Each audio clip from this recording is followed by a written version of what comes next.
அடுப்படி கைமணத்தில் நான் இன்றைக்கி வதக்கடை சட்னி செய்ய போகிறேன்.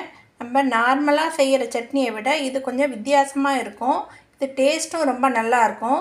இது எப்படி செய்யறதுன்னு பார்க்கலாம். இதுக்கு ஃபஸ்ட்டு தேவையான பொருட்கள் தாளிக்கிறதுக்கு கடுகு 1 ஸ்பூன், உளுந்து ஒரு 1.5 ஸ்பூன், ஒரு சின்ன வெங்காயம் சைஸுக்கு பெருங்காயம், புளி சின்ன ஒரு புளியங்கொட்டை அளவுக்கு ஒரு புளி எடுத்துக்கணும். மிளகாய், காஞ்ச மிளகாய் ஒரு 6 மிளகாய், காரத்துக்கு ஏற்ப நம்ம போட்டுக்கலாம்.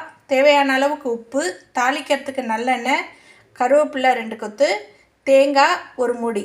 ஃபஸ்ட்டு தேங்காயை வெறும் எண்ணெய் சட்டியில் எண்ணெய் இல்லாமல் கொஞ்சம் வதக்கிக்கணும். அதை எப்படி செய்யறதுன்னு பார்க்கலாம்.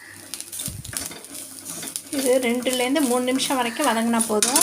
லாஸ்ட்டில் அந்த மிளகாயும் போட்டு ஒரு வதக்கிட்டு அரைக்க வேண்டியது தான்.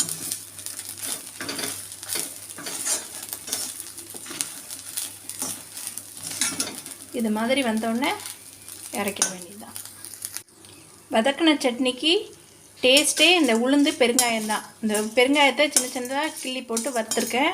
இது செவந்து வந்த பிறகு இதை எடுத்து வச்சுட்டு கடுகு கருவேப்பிலை போட்டு தாளித்து அதை தனியாக எடுத்து வச்சுக்கணும். இப்போ செவந்துடுச்சு, இதை எடுத்துடணும். சட்னிக்கு இந்த தேங்காய் வதக்கினதை போட்டிருக்கேன். இப்போ இந்த புளி, மிளகாய், உப்பு போட்டு ஃபஸ்ட்டு அரைச்சிக்கணும்.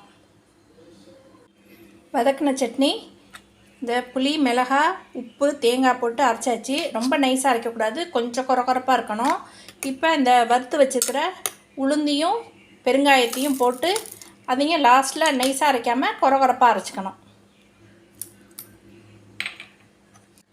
இந்த உளுந்து பெருங்காயமும் கொரப்பாக அரைச்சி எடுத்தாச்சு. இப்போ இந்த கடுகு கருவேப்பிலை போட்டு தாளித்ததில் மிக்ஸ் பண்ண வேண்டியது தான். கடுகு வெடிச்சிருச்சு, கருவேப்பிலை போடணும். வதக்கின சட்னி ரெடி ஆகிடுச்சு. இது பெருங்காயம் உளுந்து போட்டிருக்கிறதுனால டேஸ்ட்டு ரொம்ப நல்லாயிருக்கும். நார்மலாக செய்கிற சட்னியை விட இது டிஃப்ரெண்ட்டாக இருக்கும். இது இட்லி, தோசைக்கு எல்லாமே நல்லாயிருக்கும். இது வதக்கி தேங்காய் அரைக்கிறதுனால இது கெட்டு போகாது. ஒரு 2-3 நாள் கூட வச்சுக்கலாம். இது மாதிரி நீங்களும் செஞ்சு ட்ரை பண்ணி பாருங்கள். உங்களுக்கு இந்த சேனல் பிடிச்சிருந்துச்சுன்னா லைக் பண்ணுங்கள், ஷேர் பண்ணுங்கள், சப்ஸ்கிரைப் பண்ணுங்கள்.